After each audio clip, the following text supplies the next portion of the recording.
either later this evening or tomorrow. For anybody who missed anything, they can refer back to it.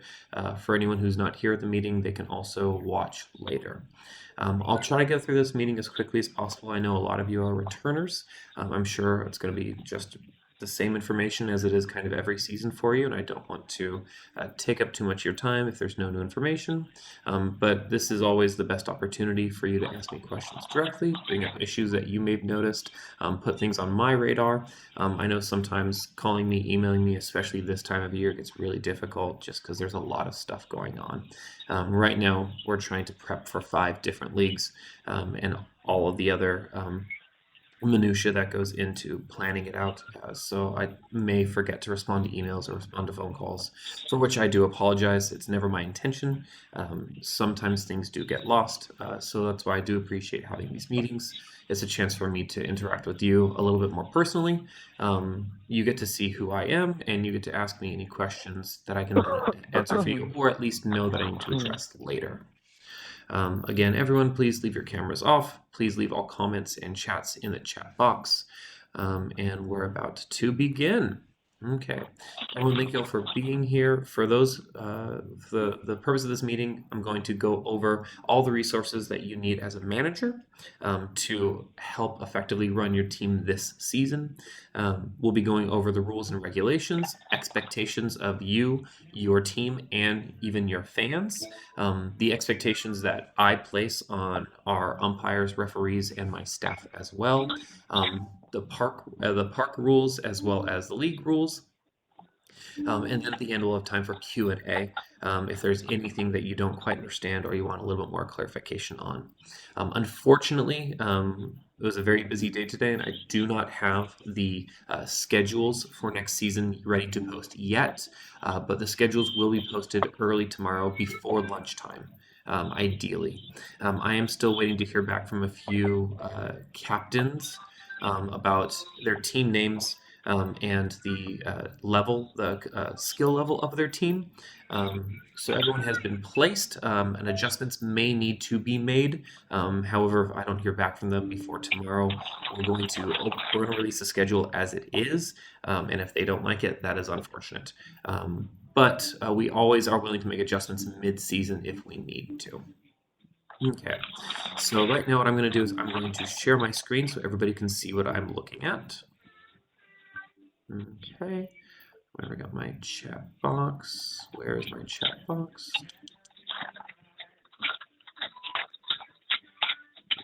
Okay. I'll find it later. Okay, so everybody, right now, this website right here that I'm looking at is called Team Sideline. It's going to be the #1 resource that you're going to want to refer to for anything adult sports in the city of Ventura related. The way to get here is to go to your URL at the top, type in www.teamsideline.com/Ventura. Make sure to add the /Ventura, or else you're going to get a very different site. Click enter, and it'll take you right to this page. This page is where you're going to have everything that you need. Usually there'll be some information about leagues or promotions up here, and we'll also have a game banner as well with games that are upcoming. Right now, we finally had a break from seasons after the last one ended, so we don't have any upcoming games right now. The next games that I'll be starting are going to be this Sunday with basketball, and then Monday for our men's and co-ed soccer programs. The #1 thing you're going to want to refer to is down here on the left, in this little area called schedules. Right now, only the summer basketball schedules are visible. However, in a second, I am going to show you what it looks like for the soccer schedule. But what you'll do is you'll scroll over here, you'll find your sport, which will be soccer. You'll click on this little arrow, and then different divisions will pop up. There are 2 co-ed divisions, A and B, and there are 4 men's divisions, A, B, C, and competitive. The way divisions work, and I'll go into this in more detail later, but the way divisions work is we try to group teams by how competitive we think they're going to be with each other. So I'm sorry if your team didn't win, yet you still got bumped up. I'm sorry if your team played really poorly last season and you stayed where you are. The division names themselves don't have as much meaning as the teams that you're being grouped with. If we see teams that compete well with each other, have close scores, have similar records, we're going to try to keep them together as much as possible because we know they will be able to compete with each other, and we're going to have a more competitive league. The goal is always to keep the league as competitive as possible. We don't want any team to be out of the playoffs before the last week or two of the season. We also don't want anyone to crush because we know it's not fun losing, and we know it also might not be so much fun to win handily as well. So we do want every team to have the opportunity to win on any given night. Oftentimes that is a little bit difficult, as I'll get to later, but this is always our goal. As I said before, we do make mistakes. That's why we do allow for variations. But what we're going to start with when the schedule is released is what we're going to play with for the first week or two of the season. 1 second. Okay. So sorry about that. Sorry about that little interlude. After you click on soccer, you'll see arrows with all the different divisions listed, and you can click on any of them, and all the team names will come down. That's probably the easiest way to find your team name and what division you're listed in. If you haven't sent me a team name, please do so quickly. Otherwise, it's just going to be the captain's name listed. And every now and then, we do have a captain or a team that doesn't come up with a team name, and it's just the captain's team name the entire season. Nothing wrong with that. Pretty funny. I think it's funny. I played on teams before who've done that before. Um, Not a problem. Whatever you want to be called, we'll list in the record for you with a few restrictions every now and then for, decency reasons. Once you find your division, you can click on the schedule right there, and it will pop up with all of the teams, the records, and the schedule just like it's listed. All right, just to No. show you what a soccer schedule looks like, I'm going to go into last season's schedule. We're going to look at the archived leagues. And so you see last year we had 2 co-ed divisions, 3 men's divisions, and 2 women's divisions. Like I said, we're still waiting for more women's teams to enroll. We're always hoping to get 2 divisions for that as well. We'll see what happens for those teams that are enrolled in the women's league as well. So let's look at the men's B division here. Okay. So always at the top are going to be notes about anything that comes up during the league. This past season was a bit of a monster. There were a lot of rain delays and issues with the fields, the weather, etc. So every now and then there will be notes about game status. There's going to be a photo about where the goals are and where the fields are. So during the season, as you move from field to field to field, you'll be able to refer to where your field is located to make it easier for you to get to your field, because we want games starting on time. We don't want people hanging out in the parking lot or they're coming right now. We want people to be dressed and ready to go at game time. Game time starts when it's scheduled. If you're late, you're losing your own game time. The refs do not wait for you. So you'll see all the teams listed. You'll see the schedules, the games played, points, how it's broken down, and then you'll see the schedules all listed here. And every week, my staff will update scores at the end of the night. If there are ever issues with any scores that you noticed at the end of the night, please just email me. It happens. Not all of our referees have great handwriting. Not all of my staff read things correctly and legibly at 10:30 at night. We make mistakes. Please let me know. We're happy to fix it. When you click on any of the fields, it will show you a map of where the field is located. Unfortunately, this is just the park you're going to be at. All games for men's and co-ed Monday nights will be at Camino Real Park. So then for the exact number, please refer back to this top map here. So 1 is right here in between these 2 softball fields. As you scroll down further, if there are any cancellations, you'll see the week blocked out like this. Last season we had President's Day, we had a rainout, but for the most part, after that, the season ran along pretty smoothly. As the season winds to a close, I'll start to list the playoffs, usually 2 to 3 weeks out.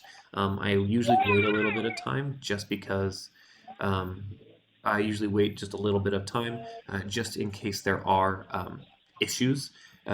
with weather delays, so it makes it easier to reschedule if I haven't already scheduled playoffs. But usually in the last 2 to 3 weeks, we'll start scheduling them. And then you'll see all the way down. Okay. And I'll go into more information about the playoffs later in the schedule. So back to our main page.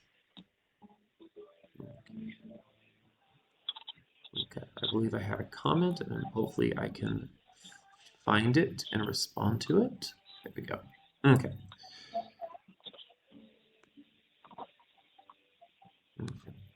Now here's a question. There was a rumor that supposedly if you're late to the game for every minute you are late, it's equal to goals against. This isn't true, right?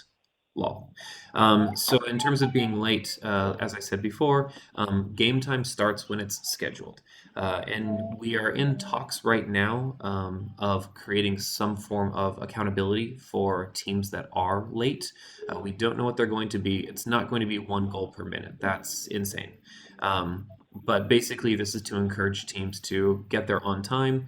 And because we don't want to penalize teams who are there, which is why we say that games start as soon as you get 4 players. If you have 4 players, the game is starting, you're out there. You don't get to wait for 2 more players to show up. You're going to play with 4 until your 5th and 6th players arrive. If you don't have 4 players by 10 minutes in, then it's a forfeit. So it's a hard forfeit after 10 minutes without enough players. The official penalty hasn't been decided yet. I will have to talk with my referees about that before the season begins, but there will be an email about it. We may be lenient towards the beginning of the season, but towards the end of the season, after teams should already be aware of what time games start, where the fields are, we're going to be a lot more strict with it. So the next thing we're going to look at, if we scroll down here, on this front page here, it does say soccer registration is open. I need to fix this. Soccer registration is closed. But what you're going to want to do down here is you're going to want to find this link that says click to download a team roster. Most of you have already sent me team rosters. Thank you for that. For those that haven't, this is where you'd find it. You can type into this automatically. You can type into this right from your laptop. You can save it. You can email it to me. You can take a picture of it. You can email it to me. You can bring it to City Hall. You can mail it. You can wrap it in a golden envelope and have a stork carry it to me. However you prefer to get it to me is totally fine. It says player signatures. We don't need to get those until the first day of the game. But it is best for us to have your team name and for sure your contact, cell phone, and email that you prefer us to reach you by before the season starts. So that's just a link from the front page. Now the next thing that we're going to go into, which I know is everybody's favorite, is going to be the manager's guide and rule book. So if you're on this front page right here, you can either click the manager's guide right here. It will take you there. Or, because I will be taking this link down shortly, you can always go to Downloads, Soccer, and then the Soccer Handbook. Okay. It will ask you to download it, and you can bring it up right here. Okay.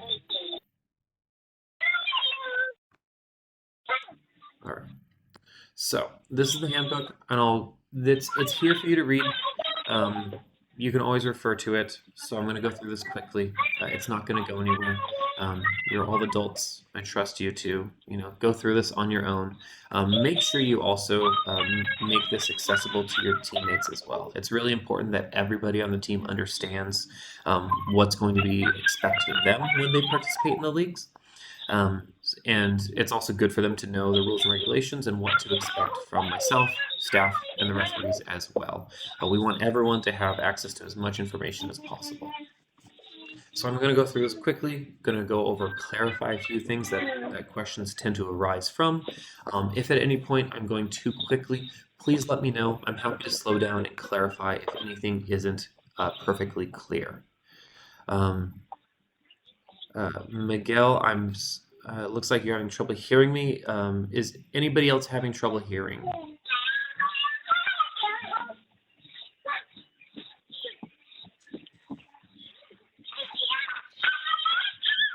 Okay, sounds good. Looks like it's all covered up. Thank you. Appreciate that. Yes, and as well, everybody, if you are attending from a laptop, you do have the option if you want to send me a private message instead of to the whole group. Feel free to click on this link down here that says everyone, and then you can find me. Well, you'll be able to find me through this, and then you can send me a message privately. If it's a personal message, I'll just reply to you privately as well.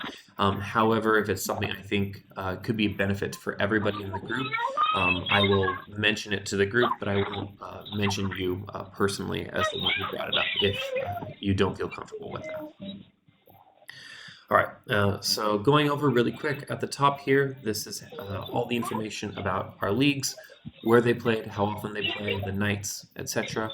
And as well, please spread the word to any of your friends.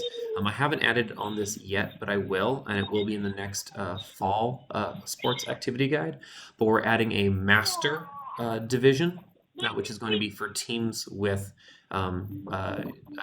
players who are 35 years or older in this given year. So 34-year-olds can play provided they turn 35 before the end of the year. So for any teams that are still looking to stay competitive, they want another night to play, we're offering that as another league opportunity, and that'll be on Wednesday nights in the fall. The official rules and guidelines haven't been figured out completely yet, but we're hoping to basically just offer more opportunities for people to play soccer in Ventura. If you want specific questions, please feel free to email me, and I'm happy to keep you in mind. Be sure to reach out to you specifically when the opportunity comes to sign up and answer any questions that I have about it. But like I said, right now I don't have much information about it. Okay, so scrolling down, referee fees are $25 per game. Unfortunately, you cannot pay them ahead of time. You have to pay them in cash to your referee. The referees change fields every night, so that's why they get paid in cash. I don't pay them, and you don't pay me to pay them as well. So please bring cash. I know they prefer cash. Some referees may accept Venmo or Zelle or another service, but I wouldn't count on it. Please just have cash ready to go. Everyone, also, if you could please tell everyone on your team to bring a dark jersey, preferably all the same color, and a white jersey. This way, if two teams show up with kind of the same color, one team will know to wear white, the other team can wear dark. This isn't just for you, this is for the referees to be able to officiate a game cleanly, for them to be able to score-keep correctly. The easier it is for the referees to determine which team is which, the better they will officiate the game. So if you want your game to be officiated better, make the referee's job easier. This is when I also ask teams to send me your preferred team color. This way, you can look ahead of time to your schedule to see what color the other team is. It'll be listed in the on the team schedule. What you'll do is you'll scroll down. You'll see here your opponent will have their color listed. So right here, week 1, Cocodrilos are blue/gold. Pelicaros are gray, and I apologize for my pronunciation. Marauders are green. This way you know ahead of time, hey, I know what color my team's going to wear. I know what color team theirs going to wear. We only need to bring our color. We don't need to worry about additional colors. Yeah, so please do that whenever you get a chance. Okay. As well, there are portable goals that we use on the fields. If you're the last team at the end of the night, please help push the goals away. This is not a winners don't help sort of thing. This is everybody helps. The goals can easily be moved with 2 and especially with 4 people. Do not make my staff responsible for it. It's not a very nice thing to do. please help out. It's very easy when a lot of people help. It gets done very quickly the more people help out. I know sometimes it can be confusing, but my staff will be there. They're usually very attentive and quick to help answer any questions about where the goals need to be pushed, and then you can let them lock up at the end of the night. This is my contact information if at any point you don't have it. Okay. Rosters are limited to 12 players. This is because we give out 12 prizes at the end of each season. Your team can have more than 12 players on the roster, and that's okay. However, we only give 12 prizes. We allow this because we do understand that situations come up, people move, they get hurt, etc. They need to be able to add more players, and that's okay. If you do need to add more than 12 players, please just let me know. Everybody has to sign a roster. If you're adding players to the roster after the season starts, please tell me ahead of time. You have until the 4th week to add players. They just need to check in at the front desk before the game starts. Every team gets 8 games, weather permitting. If we do have to cancel games because of weather, we will issue refunds, but we always try to reschedule first. If we have to reschedule a game, it'll be rescheduled towards some point later in the season. Forfeits are not cancellations. If another team forfeits a game, unfortunately, we are not going to reschedule that game. That counts as a loss for the forfeiting team and a win for the non-forfeiting team. Schedules are updated on Team Sideline. They're not permanent, they're not locked in stone. You'll see things come up that require changes to be made. So please check always ahead of time. If there are any last minute changes, I'll be sure to email or phone or call if I can. But I would always at least check, a day or two ahead of time for any last minute changes that may have come up. Every day you'll get a scorecard. Please write your players' names legibly on it. The more legibly you write your players' names, the easier it is for my staff to read. Then when my staff take attendance, they can give correct credit, game attendance credit to players. That way we know who has been at games and can play in the playoffs at the end of the season. If you're writing down nicknames or if we can't read your handwriting, we're not going to give you credit for that game. If somebody has a weird nickname and they were at all 8 games, but they have their actual name on the roster, they show up with an actual ID for playoffs, we don't let them play. So please write their correct names. If you don't know your players' names, ask them. If you have to forfeit a game, please let me know ahead of time. It says 24 hours. Excuse me. It says 24 hours. That's not a hard and fast rule. The way I see it is if I show up to the office on Monday morning or Thursday morning for women's soccer, and I have an email from you from some point over the evening that says we're going to forfeit, I'll consider that as a full day's warning. It allows me to rearrange the schedule. It allows me to let the other team and the referees know.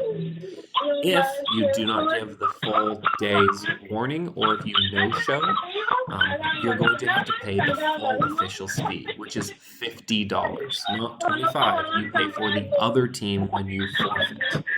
The referees do need to get paid for games that aren't played, and we're not going to charge somebody who didn't get a game. This means that your next game, you'll have to bring $75 to the field. Please be aware of that. Always remember to bring your forfeit fees to staff at Camino Real Park. They'll make sure it gets to the correct referee.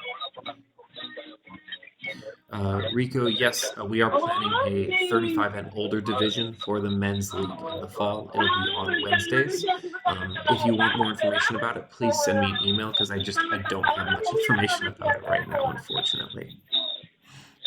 Okay. Rainouts cancellations, as I said, if it looks like it's raining, if it's been super drizzly all day, please check Team Sideline on the main page. there will always be a little notice right here that says whether or not games are going to be played today, and I make sure to update this before 3 p.m. This is because I'm not in charge of prepping the fields. Our fields crew are responsible for it. They tell me by 2 p.m. if the fields can be prepped, and then they prep the fields. If they cannot be prepped, then we will have to cancel games, and I'll let you know before 3 p.m. I try to send out emails. I don't always get a chance to, so this is your best resource for checking. Oftentimes, I will even just say, hey, check back later. I'll do whatever I can to let you know, but just please be aware of that. If the weather gets worse after 3 p.m., unfortunately, there's nothing I can do. If I'm out of the office, I can't make adjustments. It'll have to be a game decision by the referee. If staff are able to, they'll be able to email you, but it isn't always easy. Christian, if you're adding dropping players, please email me ahead of time. It is always best to do it before check-in. All players do need to check in regardless, but please email me any players that you're adding or dropping. Okay. Going on to the specific rules, I'll go through this quickly. We use the standard FIFA rulebook with a few variations. Obviously, we use a smaller field, 5 players on the field, and 1 goalkeeper. For co-ed teams, you can have a guy or girl goalkeeper. We don't keep track of that. You have unlimited substitutions. However, you can only substitute on a dead ball, which is a call made by the referee, or the ball goes out of bounds, or the ball is scored. We don't do hockey subs. It'll make things very confusing. It makes things much harder to track. So wait for the whistle or wait for a call to be made. Then you can swap people out. And always make sure you high five when you're swapping out as well. We can't have people, stationed on either side of the field swapping in and out when it's convenient. You will get called for that as a penalty for too many players on the field. For co-ed teams, you can have as many female players on the field as you want. However, you cannot have more than 3 male players at any time. So if you have fewer than 3 men, you can replace them with women. You cannot replace women with men. And as I said before, you need to have at least 4 players to play a game. Games are 25-minute halves with a 5-minute halftime. The game clock starts at the scheduled time. Officials will not wait for you. However, this is one thing I do want you to be aware of. The officials also cannot take away your game time if they are late. If an official is running late and they try to give you a shortened game time, please let them know that you still need to schedule the entire 50 minutes. If they do not abide by that, let me know. Unfortunately, there won't be much I can do about it that night, but please let me know so I can make sure to address it with the referee for the future. It's really rare, but it has happened before, and I want to make sure I can do whatever I can to make sure it doesn't happen again. No slide tackles when there's a player in the area. It's a rec league. Everyone wants to get home safely to their families at the end of the night. Everyone wants to be able to go to work and, keep playing sports again the next week. Players get hurt when there are slide tackles, so no slide tackles when a player is nearby. If you're going to do a slide tackle with nobody nearby to try and stop a ball from going out of bounds, that's okay, as long as nobody is around. And I would say don't leave it up for a judgment call for the referee. If you think somebody's kind of close, don't even risk it. Yellow cards are 2-minute sit-outs without a substitution.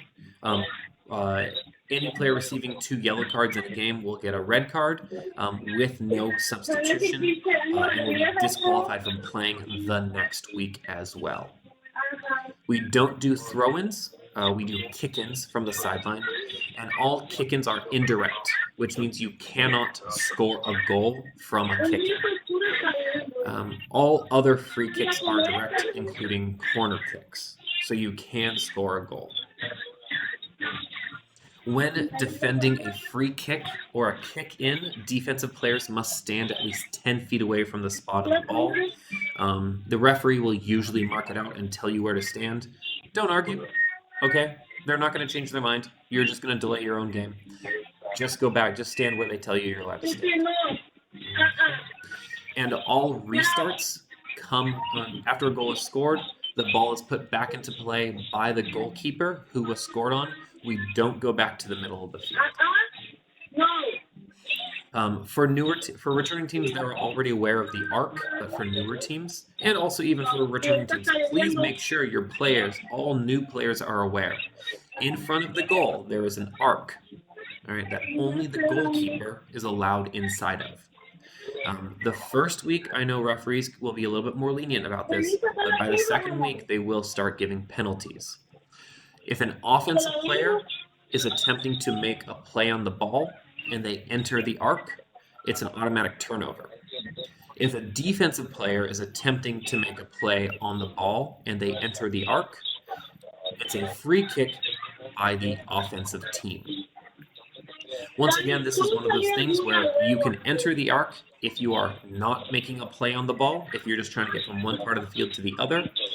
We allow it, but once again, don't let the referees make a judgment call that you are trying to make a play defensively or offensively.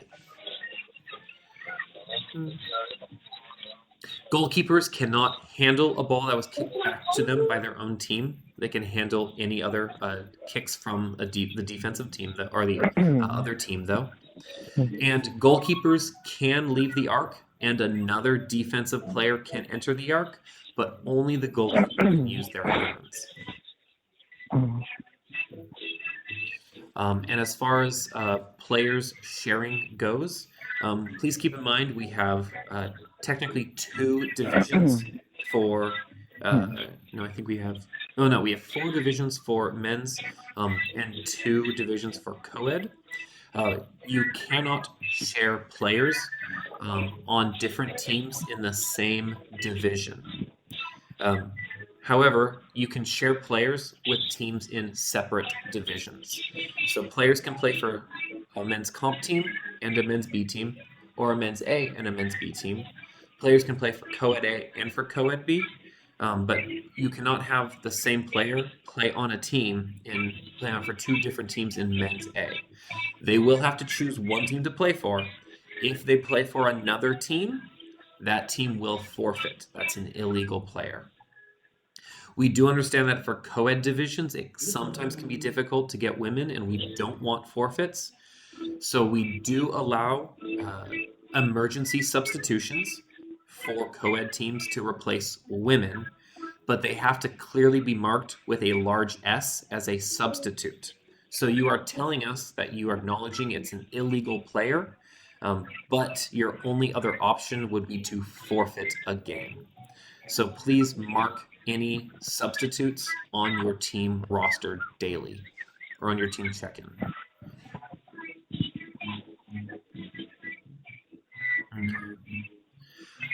Last thing that I'm gonna go through is everybody's favorite. It's the code of conduct. I go through this, and I apologize if I go through it too quickly. Please let me know if you need me to slow down, but this is very important. This is something that we juggle with every season. This is something that is honestly the least enjoyable part of my job. I really enjoy most of what I do. I enjoy working with 95% of the people that I interact with. But there are situations and there are people who make what I do less enjoyable. This is why we have a code of conduct, because this is to basically create the rules and expectations that we have for you when you participate in our leagues. As a participant in our leagues, you, whether or not you want to, you do represent the city of Ventura and our programs. Therefore, we do hold you and your players and your fans to a certain standard when you are at public parks. Remember, all of our games are held at public parks. There are families in attendance. So if the situation is ever getting heated, please remember that there may be children nearby. And if you start swearing and mouthing off and acting infantile, Think about how you would want your children to see you, or your family to see you acting and behaving in certain ways. Or would you want your children or family to see other people acting infantile, um, and throwing fits on a field? That's what I always try and remind people, is just that, or all adults out there, act like it. Um, as the team manager, you are responsible for yourself, your team, and your fans ultimately. Um, you are the only person who is allowed to talk to referees during a game. If anyone on your team or any fans have an issue with the referee, they need to bring it up to you for you to bring to the referee. I don't need 15 people on both sidelines all yelling at the referees. They don't like that. It will not help them officiate games better. What will help is that if there's an issue, you bring it up to them, you explain your issue, and then they can tell you why they made a call the way that they made it. I do apologize. Sometimes our referees may not be able to communicate as well as you would like. I know that they're trying their best usually, but they are humans as well. They do not like being yelled at and screamed at. It does not help them officiate better. I assume most people don't do perform better when they're being yelled at and screamed at. So think about how you would feel in a similar situation. If you do have issues or questions, bring it up with them. If you do have issues with the referee, please email me. Let me address it. Do not take matters into your own hands. Okay. Because ultimately, if there's a dispute, if there's an issue between you and a referee, if he pulls out that red card, you're gone for a week. Does not matter if you feel the referee was in that wrong. If he pulls out that red card, you're gone. That's a hard and fast rule. It's something that we don't mess around with. We need to protect our referees and the staff of our leagues. This is good for you and for the other teams in the league as well. This is our standard discipline process. We do not have to follow it. This is what we tend to follow. If anyone is acting up or causing problems, first they'll get a warning. Next, they'll get a yellow card. A second yellow card, remember, is already a red card, and that means you're out of the game and you cannot come back next week. You can't even come to the field and watch. That means a full week suspension from attending any City of Ventura sports programs. If you get multiple red cards during one season, we may just kick you out for the rest of the season. You don't get to play again until next season comes around. Below are things we call major infractions, and this is something where we skip our normal order of discipline. We won't give you warnings. If we see you pulling one of these, you're just gone. That's physical contact with an official, player, staff, or fan. I don't think I need to explain this very well. If you get into a fight, you're gone. Say goodbye. We don't want you back. You're not going to be coming back next week. Depending on how bad your physical altercation is, you may be gone longer than 1 week. Verbal abuse, objectionable demonstrations, using profanity, directing it towards another person. I understand it's sports. You want to get amped up, you want to get hyped. We don't have a hard and fast rule against using any kind of profanity. We do draw the line at a harsh, directed profanity towards the other team, towards an official, towards people who are there to just attend and watch the game. Objectionable demonstrations are anything along the lines of throwing the bird at somebody, or just causing a scene, drawing more attention to yourself away from the game. Once again, this is going to be a red card and a week-long suspension. Unnecessary rough play. Soccer is a physical sport. I understand. I play soccer. I played in the league last season. My team wasn't very good. It happens. But you're jockeying for position. You're fighting to get the ball. It's going to happen. You're going to get into, you're going to be physical with other people, and that's okay within the, grounds of the sport. If the referee feels like you're being overly physical with another player, then they may give you a red card and kick you out. They do not have to give a justification for it. They can say, you're being too physical, get out of here. This is a bit of a judgment call. So I'm going to say, don't risk it. Don't leave it up to the referee's discretion to hope that they don't think you're being too physical.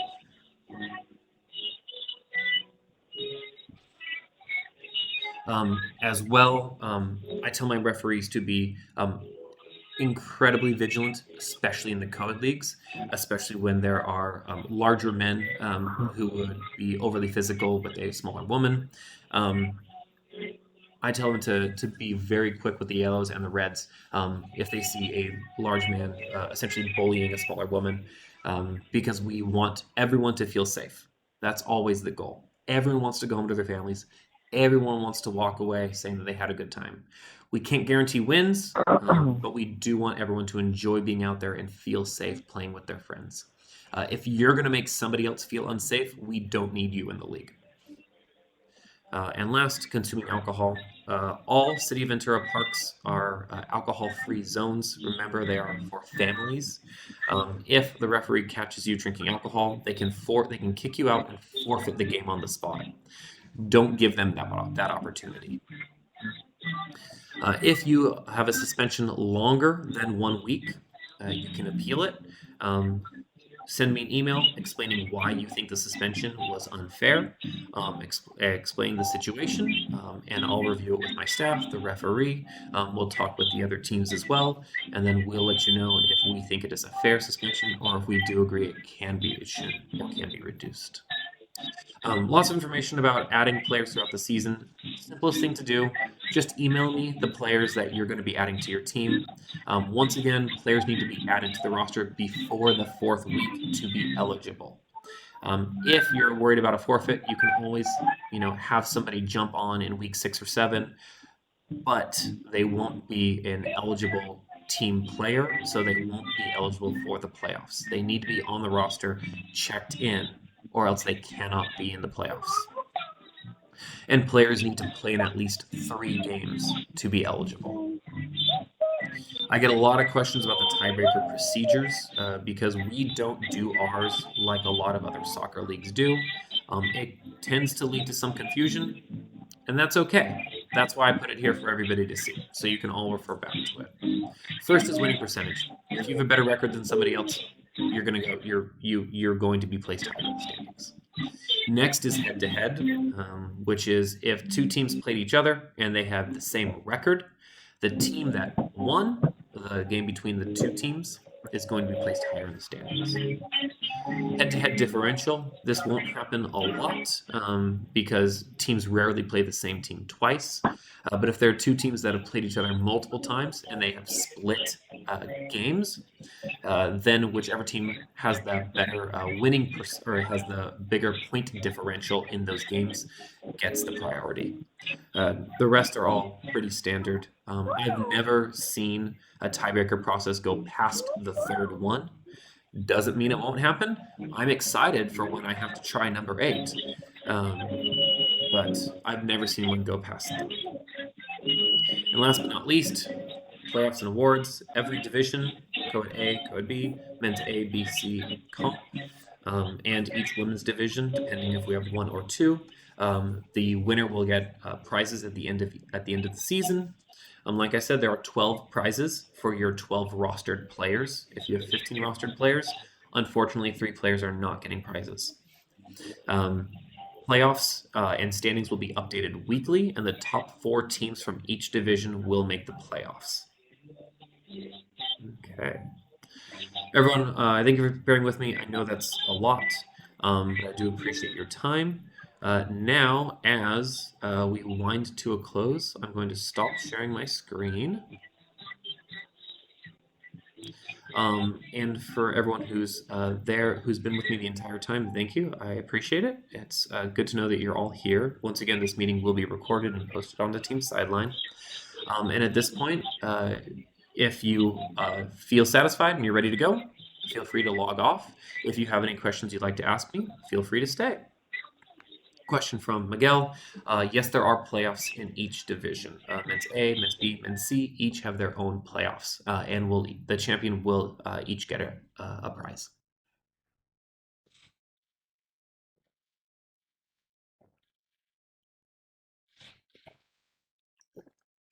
Hyro, all the waivers that need to be signed will be at the fields on the first day of games. Just make sure to check in with staff ahead of time so that they can have them for you.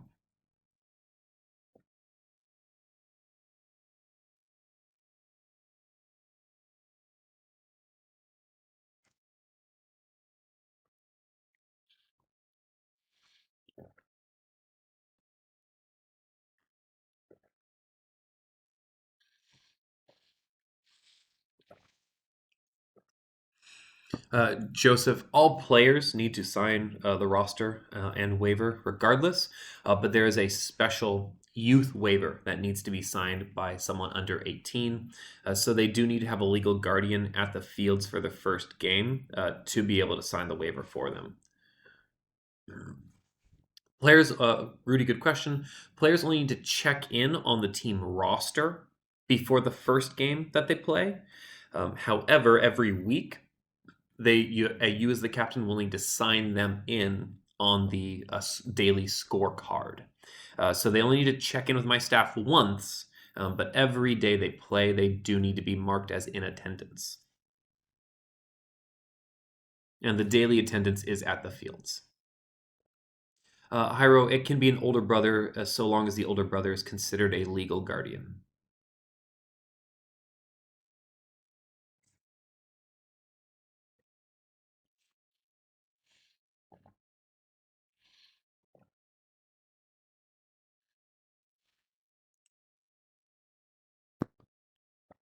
Everyone looks like we're all done with questions. Thank you all for being here. I appreciate it. Um, yeah, we will see. I'll post the schedules tomorrow. And yeah, best of luck to you. Have a good day.